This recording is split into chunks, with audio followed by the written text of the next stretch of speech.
The Bible says, there is a time to be great. Kagaya ko. Presidente ako ngayon. I do not know why. But there will always be a time that I will be nobody. And that is sure to come. And maybe to die thereafter. There is always a time for plenty. But there is always a time for one. There is always time to be merry, happy, and a time to be sad.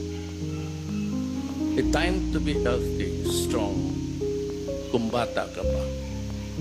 But as sure as the sun will rise in the east, we will get old and get weak and sick. There's a time to feast, but it's time to want. The time to be spending, may pera ka, but sometimes may problema. And a time for war, and a time for peace. And a time to be born,